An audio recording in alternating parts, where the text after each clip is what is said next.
Sapu khuf ini adalah satu bentuk kemudahan dalam agama yang diberikan kepada kita. Kemudahan, keringanan. Jadi dia tidak suruh sapu, tidak suruh basuh dalam keadaan itu. Sebab apa? Orang tak pakai khuf saja kalau panas.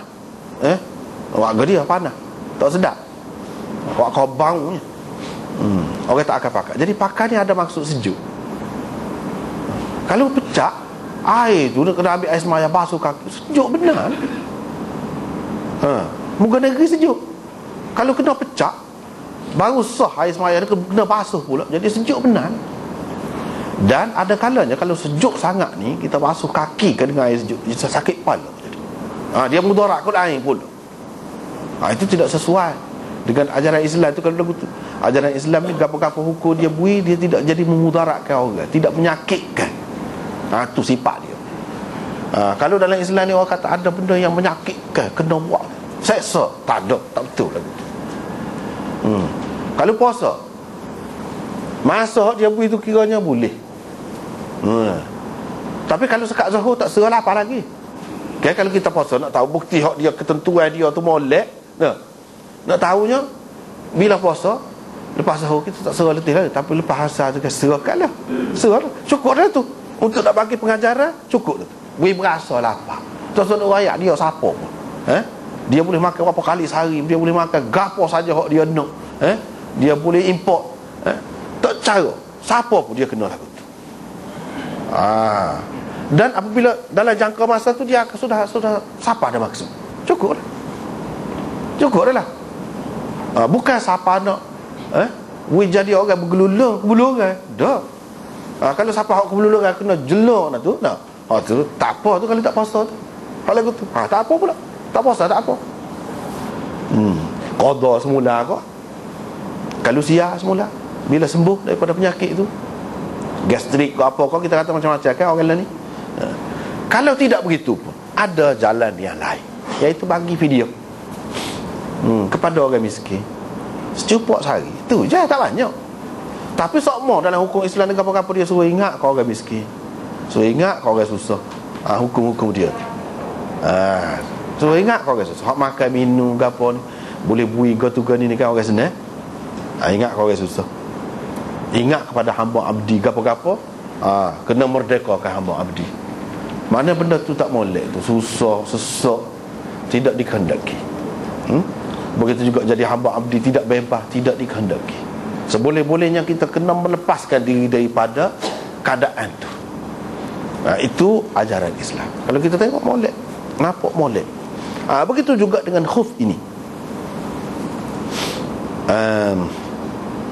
Dan khuf ini, sapu khuf ni adalah satu ciri ahli sunnah wal jamaah. Kita tak berapa serah lah muka kita duduk sini sebab negeri panas ni, negeri sejuk tu, nampak benar satu ciri. Sebab itulah Imam Abu Hanifah mengatakan kita orang ahli sunnah ni nufaddilu syaikhain, kita melebihkan syaikhain, dua orang syekh, dua orang tua kita melebih dia daripada hak lain-lain, daripada sahabat-sahabat lain. Tak ada orang lebih daripada dua orang ni, Abu Bakar dan Umar. Wa nuhibbul khatanain, dan kita orang ahli sunnah ni kasih kepada dua orang menantu Nabi. Dua orang menantu Nabi mana? Sayyidina Uthman dan Sayyidina Ali. Kita kena kasih kepada dua orang menantu dia ni. Wa nujizul masha 'ala al-khuffain.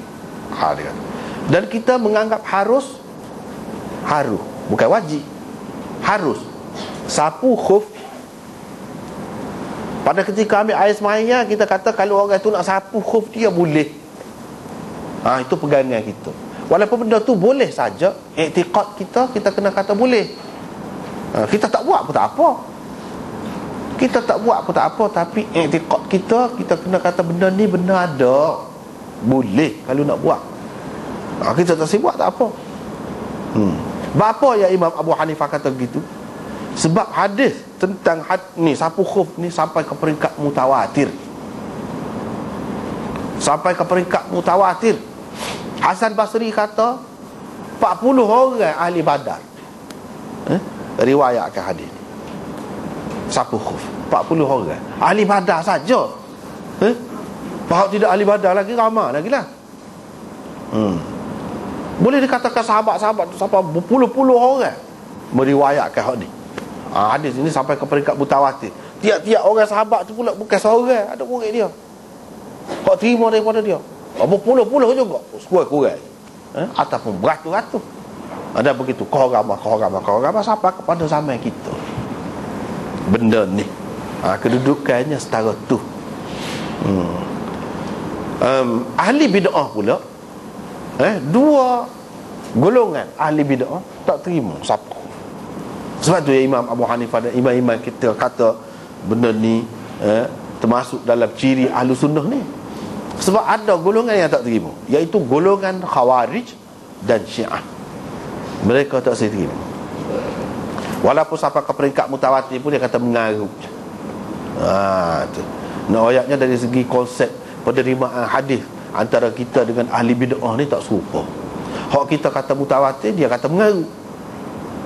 Hak dia kata mutawatir, kita kata mengaruh. Gitu. Hak ni dia kata mengaruh. Maknanya bagi Syiah, dia ambil air semaya ni tak serupa dengan kita. Mana? Iaitu kaki saat ni dia kena sapu. Dalam keadaan biasa pun kaki kena sapu. Kalau seseorang itu pakai khuf, dia kena pecah khuf, bukan untuk basuh kaki, tapi untuk sapu kaki. Kaki dia kena sapu, bukan basuh.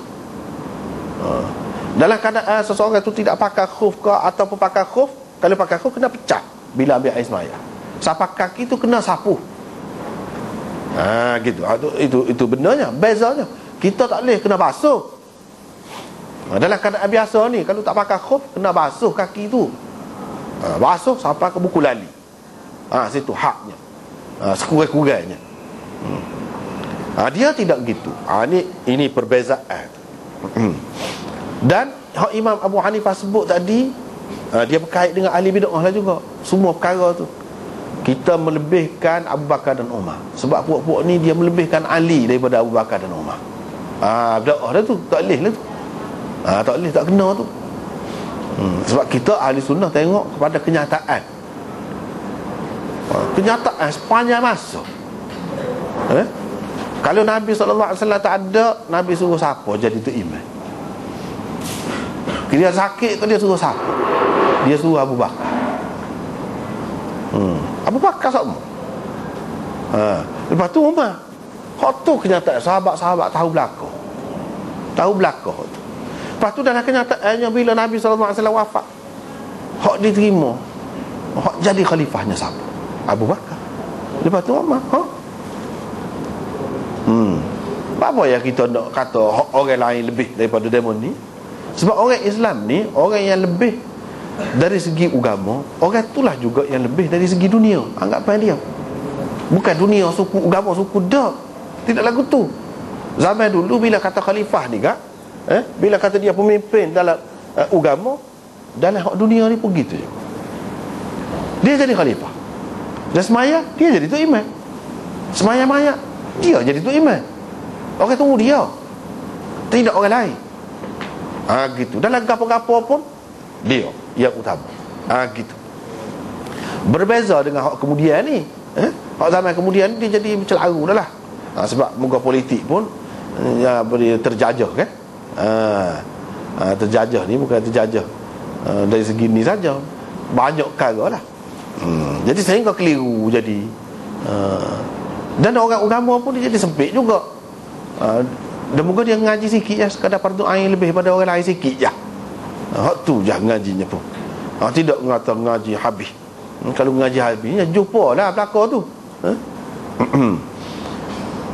Orang jadi tidak yakin. Sebab apa dia kata kalau agama ni tak erti benda-benda gini. Dia kena ngaji political science baru erti. Ngaji undang-undang ni baru boleh. Kalau ni mana nak erti. Dia lama mana tu duduk lagu tu.